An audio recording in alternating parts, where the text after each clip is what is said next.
أعوذ بالله من الشيطان الرجيم بسم الله الرحمن الرحيم هو الذي أنزل عليك الكتاب منه آيات محكمات هن أم الكتاب وأخر متشابهات فأما الذين في قلوبهم زيغ فيتبعون ما تشابه منه ابتغاء الفتنة وابتغاء تأويله وما يعلم تأويله إلا الله والراسخون في العلم يقولون آمنا به كل من عند ربنا وما يذكر إلا أولو الألباب۔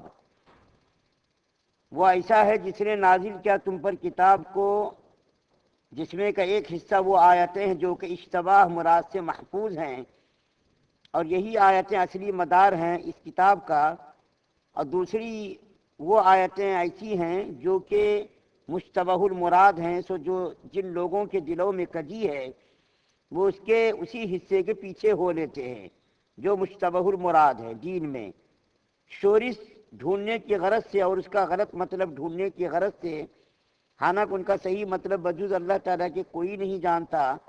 اور جو لوگ علم دین میں پختہ کار اور فہیم ہیں وہ یوں کہتے ہیں کہ ہم اس پر اجمالاً یقین رکھتے ہیں، یہ سب ہمارے پروردگار کی طرف سے ہے، اور نصیحت وہی لوگ قبول کرتے جو کہ اہل عقل ہیں۔ سورہ آل عمران کی 7 نمبر کی آیت آپ کے سامنے پڑھی گئی ہے۔ اس آیت کریمہ کے اندر کچھ ایسی باتیں بیان کی گئی ہیں جو ہمارے سمجھنے کی ہے۔ سب سے پہلی بات تو اللہ تعالیٰ نے اس آیت کریمہ میں یہ ارشاد فرمائی کہ قرآن پاک کے اندر کچھ آیات محکمات ہیں اور کچھ آیات متشابہات ہیں۔ محکمات کا مطلب یہ ہے کہ اس آیت کریمہ کا معنی مفہوم معلوم ہے، اس کا مفہوم اور مطلب معلوم ہے، اور متشابہات کا مطلب یہ ہے کہ اس کا مطلب اللہ تعالیٰ نے بیان نہیں کیا، اس کو مشتبہ رکھا، پوشیدہ رکھا، چھپا ہوا رکھا۔ لیکن کچھ لوگ ایسے ہیں جو محکمات کے پیچھے نہیں پڑتے، اس کے معنی اور مطلب کو معلوم کرنے کے پیچھے نہیں لگتے، بلکہ متشابہات کے پیچھے لگتے جس کا معنی معلوم نہیں ہے۔ یہ کن لوگوں کا کام ہے؟ جس کے دل کے اندر کجی ہے، ٹیڑھاپن ہے، وہ لوگ متشابہات کے پیچھے لگتے ہیں، یعنی جس کا معنی جو اللہ نے بیان نہیں کیا تو ہمارا کام بھی کیا ہے، ہم بھی خاموش رہیں۔ بس یہ معنی، یہ سمجھنا کہ یہ آیت کریمہ ہے، اللہ کا کلام ہے، اس پر ایمان لانا ہے، بس اس کی کھوج میں، اس کے قرید میں، اس کی تحقیق میں لگنا جائز نہیں ہے۔ چنانچہ قرآن کے اندر کچھ ایسے الفاظ ہیں جن کا معنی کسی کو بھی معلوم نہیں، بس وہاں خاموشی اختیار کرنا، اس پر ایمان لانا۔ مثال کے طور پر قرآن کے اندر ایک آیت ہے الرحمن علی العرش استویٰ، کہ اللہ تعالیٰ عرش پر مستوی ہو گیا، ٹھہر گیا۔ اب کیسی اس کی صفات ہے اس کے بارے میں معلوم نہیں، اس پر ایمان لانا تو ضروری ہے، لیکن اس کی تحقیق کرنا، اس کی کھوج کرید کرنا یہ جائز نہیں ہے۔ اللہ کی ذات عرش پر مستوی ہو گئی، ٹھہر گئی، اس کے اوپر تو ایمان لانا ضروری ہے۔ اس کی صفات معلوم ہے، امام مالک رحمۃ اللہ علیہ کہتے ہیں کہ اس کی صفات معلوم ہے، یعنی عرش پر ٹھہر گیا وہ اللہ، لیکن اس کی کیفیت مجہول ہے، نہیں معلوم ہے۔ عرش کیسا ہے، یہ کیسا، اس کی اللہ کی ذات کیسی، ان چیزوں کے بارے میں بحث کرنا، تحقیق کرنا یہ بیکار ہے۔ اسی طریقے سے ید اللہ، اللہ کا ہاتھ بھی ہے قرآن کے اندر کہ اللہ کا ہاتھ ہے، لیکن کیسا ہے، کتنا بڑا ہے، اس کے بارے میں تحقیق کرنا جائز نہیں ہے۔ اس کے پیچھے لگنا گمراہی کا دروازہ کھولتا ہے۔ اسی طریقے سے بہت سارے الفاظ ہیں، ساق ایک لفظ ہے قرآن کے اندر، اس کے بارے میں بھی پیچھے اس کی تحقیق کرنا جائز نہیں ہے، اس کی تحقیق میں، اس کے کھوج کرید میں لگنا یہ بھی کیا ہے، عبث ہے۔ تو ایمان والوں کی علامت یہ ہے کہ اللہ تعالیٰ نے اس کو جس طرح رکھا اسی طرح اس کو رکھنا ہے۔ محکمات کا معنی معلوم ہے، ٹھیک ہے، اس کے پیچھے لگنا، اس کی تحقیق کرنا ٹھیک ہے، لیکن متشابہات کے معنی جب اللہ تعالیٰ نے بیان نہیں کیے، یا اللہ تعالیٰ نے حضور صلی اللہ علیہ وسلم کو بتایا لیکن حضور صلی اللہ علیہ وسلم کو امت کو بتانے کی تعلیم نہیں دی، یا اللہ تعالیٰ نے منع کر دیا کہ آپ مت بتائیے کیونکہ اس کے اندر ہماری آزمائش ہے، امتحان ہے، ہم امتحان میں کامیاب ہوتے یا نہیں ہوتے، ہم اس کی کھوج میں، اس کے قرید میں لگتے کیا، اس کی تحقیق میں لگتے کیا۔ اللہ تعالیٰ نے ہم کو آزمائش کے لیے بھی ایسا کلام نازل کیا تاکہ ایمان والوں کے ایمان کو جانچا جائے، پرکھا جائے کہ کون اس کے پیچھے لگتا، کون اس کے پیچھے نہیں لگتا۔ جو اس کے پیچھے لگے سمجھ لیجیے کہ اس نے اپنے لیے گمراہی کا دروازہ کھول دیا. اور اللہ تعالیٰ نے جیسا کہہ دیا ویسے ہی ماننا، ویسے ہی ایمان لانا، یہ ایمان والوں کا کام ہے. اور کہتے ہیں والراسخون فی العلم، جو علم کے اندر پختہ ہیں، جو علم کے اندر بالکل مضبوط ہیں، وہ لوگ کیا کہتے ہیں؟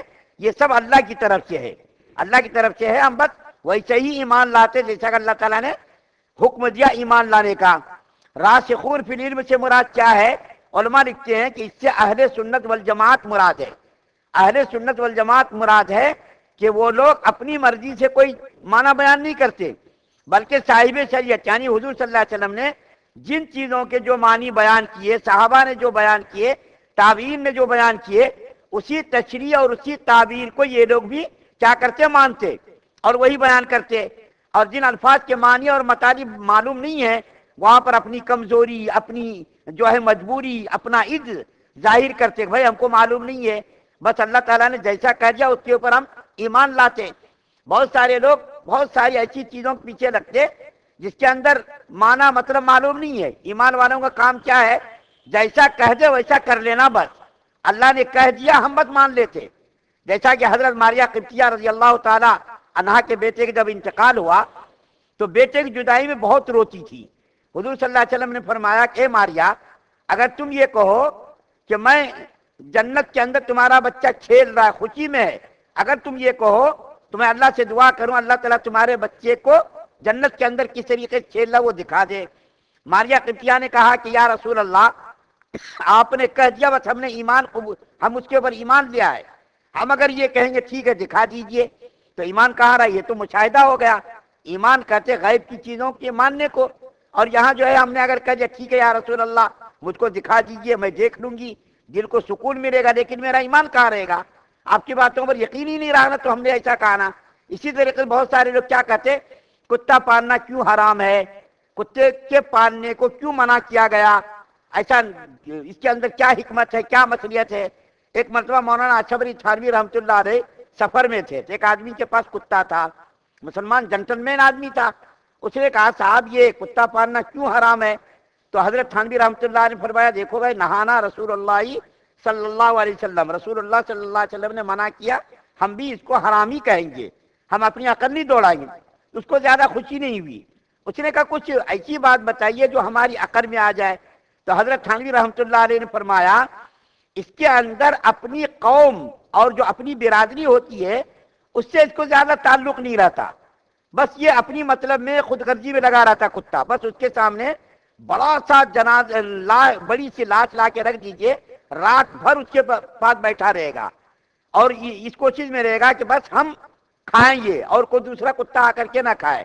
تو اس کے اندر ہمدردی نہیں ہوتی، اس کے اندر ہمدردی نہیں ہوتی، اور اپنی برادری اپنی قوم سے اس کو محبت نہیں ہوتی، خود غرضی بہت ہوتی ہے. تو وہ کرے گا ہاں یہ مطلب صحیح ہے، آپ نے بیان کیا، یہ بات دل میں بیٹھ گئی. تو مولانا تھانوی رحمۃ اللہ علیہ نے فرمایا ایسی حکمت ہے، ایسی علت ہے ہماری ٹھوکروں میں پڑی رہتی ہیں. اصل میں تو ہمارا ایمان اسی پر ہے کہ رسول اللہ صلی اللہ علیہ وسلم نے منع کیا، ہم تو یہ عقل سے مطلب بیان کر رہے ہیں.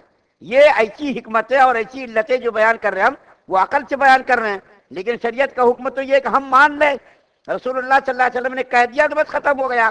اپنی عقل لڑانا، اپنے دماغ کو استعمال کرنا گمراہی کے دروازوں کو کھولتا ہے. تو اسی طریقے سے اس آیت کریمہ کے اندر اللہ تعالیٰ نے دو چیزیں بیان کی. ایک تو یہ محکمات، یعنی جس کا معنی معلوم ہے اس کے پیچھے لگنا ہے، جائز ہے لگنا، اس کے معنی کو، اس کے مطالب کو تحقیق کرنا، جستجو کرنا، یہ تو ٹھیک ہے.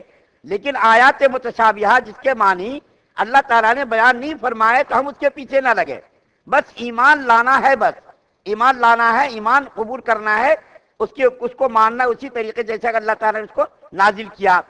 آیت کے اخیر میں اللہ کیا فرما رہے ہیں؟ بس یہ نصیحتیں وہی لوگ قبول کرتے جو اہل عقل ہے، اہل دانش ہے. اہل عقل، اہل دانش ہم لوگ دنیا میں جو جس کو سمجھتے وہ شریعت میں نہیں مراد. اہل عقل جس نے اپنے آپ کو شریعت کے تابع کر دیا، اور اہل عقل ہی جو ہے کیا کرتے یہ نصیحت قبول کرتے ہیں. اللہ تعالیٰ سے دعا ہے کہ اللہ تعالیٰ ہم تمام مسلمانوں کو مکمل شریعت مطہرہ پر عمل پر پیرا ہونے کی توفیق عطا فرمائے. سبحان اللہ و بحمدہ، سبحانک اللہم و بحمدک، ونشہد ان لا الہ الا انت